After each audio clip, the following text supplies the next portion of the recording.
At exactly 10:43 p.m, the decorated war hero had no idea he was about to become the victim.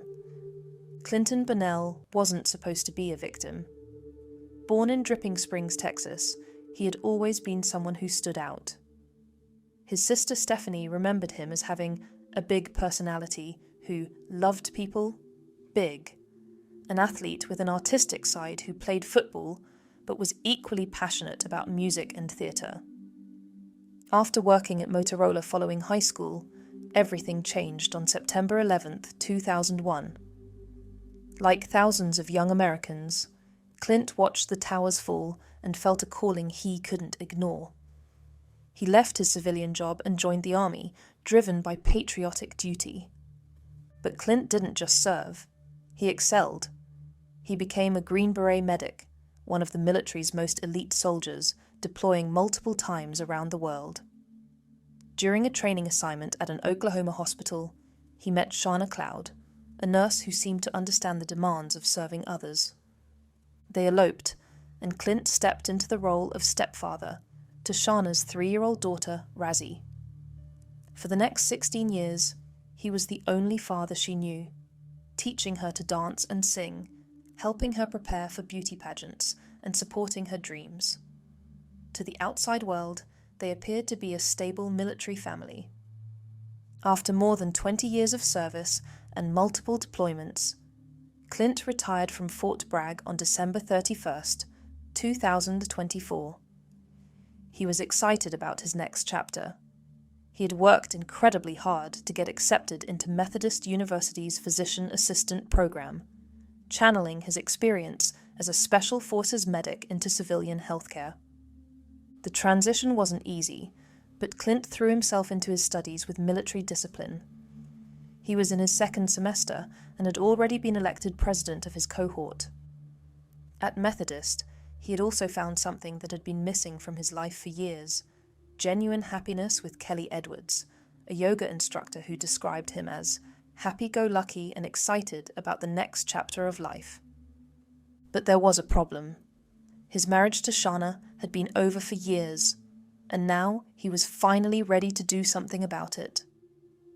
While Clint was building his new dream as a future physician assistant, Shauna Cloud was working in one of Virginia's most challenging environments, the Fluvanna Correctional Center for Women.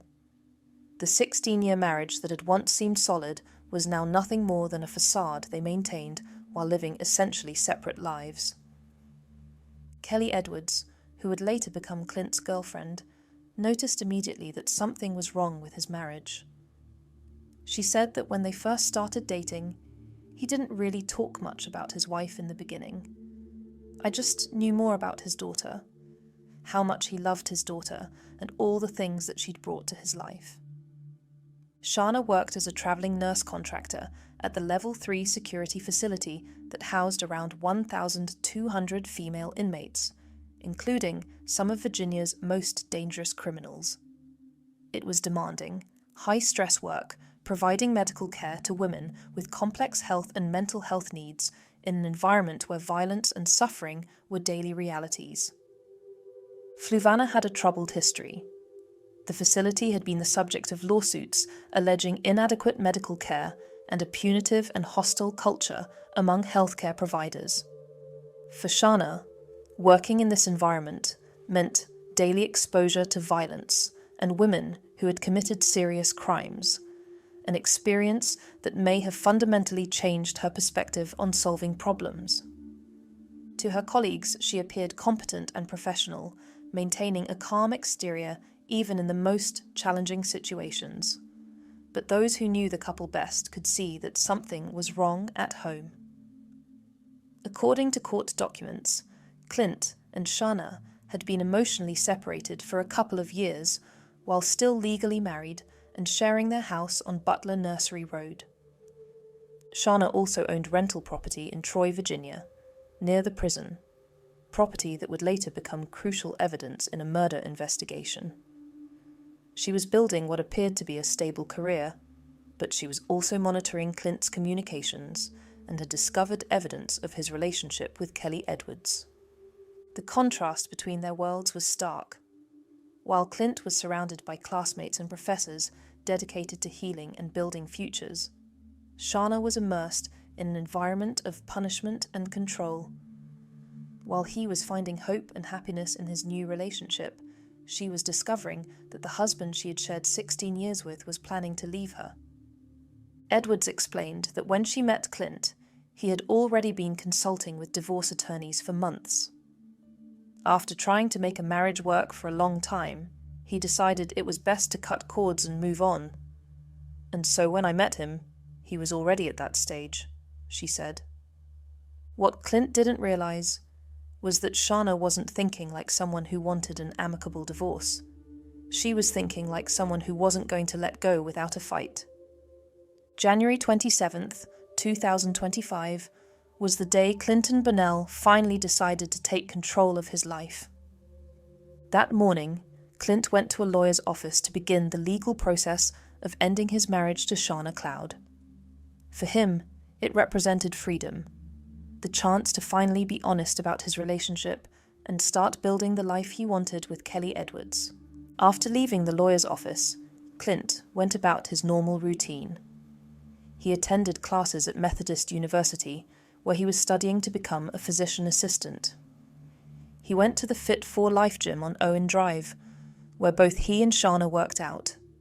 According to court documents, they were at the gym at the same time around 1:55 p.m., though they left in separate cars. From the gym, Clint drove to Methodist University to study for an upcoming exam. It was typical behavior for someone known for his dedication to his studies. As president of his cohort, he took his academic responsibilities seriously. When Clint finished studying, he drove home to the house on Butler Nursery Road that he shared with Shauna. Cell phone records would later prove that he arrived at the house that evening and never left alive. That evening, Clint made the decision to tell Shauna about his visit to the lawyer's office. It was a conversation he had probably been dreading, but as someone who valued honesty and straightforward communication, he felt it was the right thing to do. But Shauna's reaction wasn't what Clint had hoped for. According to court documents, this conversation became the confrontation that investigators would later identify as the catalyst for what happened next. At some point during the evening, Clint sent his final text message to Kelly Edwards. "I told her about the divorce. Good night." It was meant to be a simple update, letting Edwards know that he had taken the difficult step of informing his wife about his plans. What Clint didn't know was that by telling Shauna about the divorce, he had triggered a plan that she had apparently been considering for some time. The conversation that was supposed to lead to freedom had instead sealed his fate. When Clint and Bonnell failed to show up for class on January 28, 2025, it immediately raised alarm bells at Methodist University.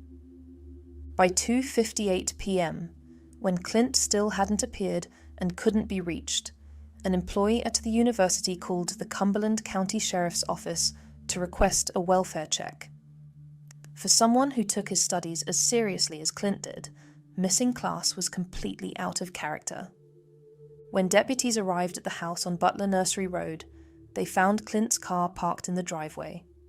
His car keys were inside the house, along with his wallet, his school backpack, his reading glasses, and all the other personal items someone would need if they were planning to leave voluntarily. But Clint was nowhere to be found. Shauna Cloud met the deputies with a story that seemed plausible, but was actually a carefully constructed web of lies. She told them she hadn't seen her husband since the previous day at the gym. She claimed that when she woke up that morning, his car was in the driveway, but she couldn't find him anywhere. What made the story particularly suspicious was what Shauna didn't do. Despite claiming that her husband had mysteriously disappeared, she declined to file a missing person report herself. For a supposedly concerned wife, this was a glaring red flag. Later that evening, at 9:19 p.m., the sheriff's office received another welfare check request, this time from Kelly Edwards. Edwards knew immediately that something was wrong, because she and Clint were in communication a lot during the day. and she hadn't heard from him since his good night text. When Edwards called 911, her panic was obvious. Unlike Shana, Edwards immediately filed a formal missing person report. The contrast between the two women's responses was striking. The case was immediately assigned to the Major Crimes Unit, and by January 30th, it had been reassigned to the Homicide Unit. The rapid escalation suggested that investigators were already suspecting the worst. The investigation into Clint and Bonnell's disappearance quickly revealed that someone wasn't telling the truth. While Shana Cloud maintained her story about not seeing her husband since their gym visit, investigators were uncovering evidence that painted a very different picture. On January 31st, deputies returned to search the Bonnell home more thoroughly.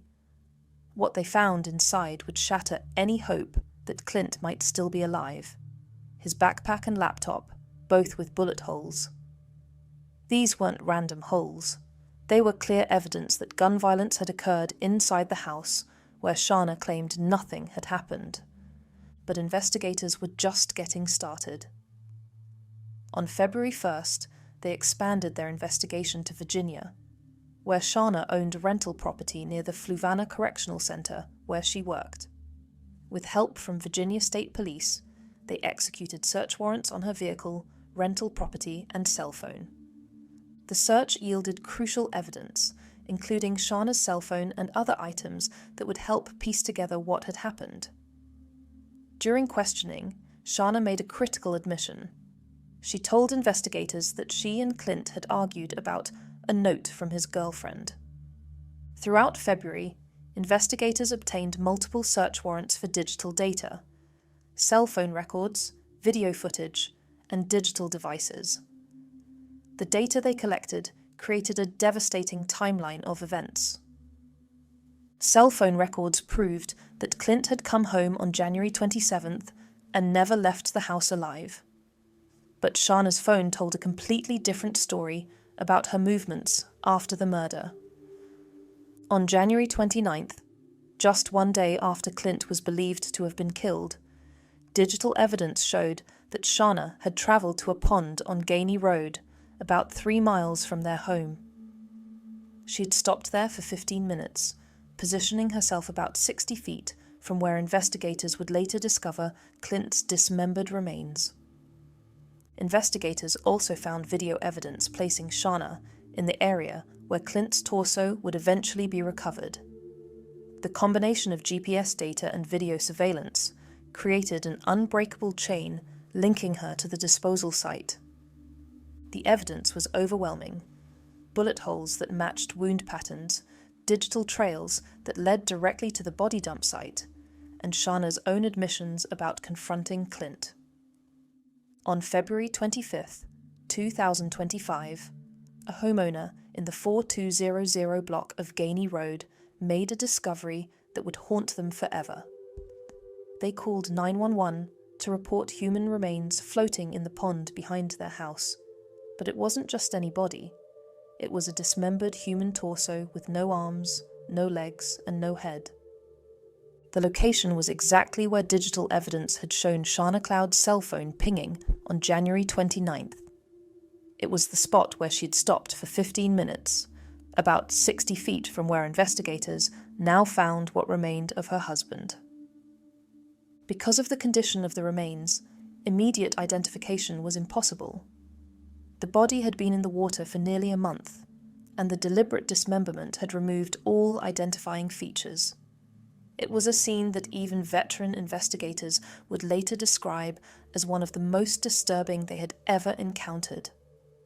The remains were sent to the North Carolina State Medical Examiner's Office, where a DNA profile was created and then sent to the Armed Forces Medical Examiner System for comparison with Clint's military records. The process would take weeks, keeping his family in agonizing suspense. Stephanie Firkins, Clint's sister, would later recall her reaction when she heard about the discovery. Whenever part of him was found in the pond, in my gut, I knew it was him. On March 28, 2025, the Armed Forces Medical Examiner System confirmed what everyone feared. The DNA was a match for Clint and Bonnell. That same day, Shauna Cloud was arrested at her residence and charged with first-degree murder and concealment of death. The autopsy results revealed the full horror of what had been done to Clint. He had been shot 4 times in his upper and lower back, with each bullet exiting through his chest. The trajectory suggested he had been shot while lying down or caught off guard. But the shooting was only the beginning. After Clint was dead, his body had been dismembered using what appeared to be a mechanical saw. The precision suggested someone with medical knowledge, exactly the kind of knowledge Shauna would have had through her work as a nurse. Cumberland County District Attorney Billy West described the case as horrific.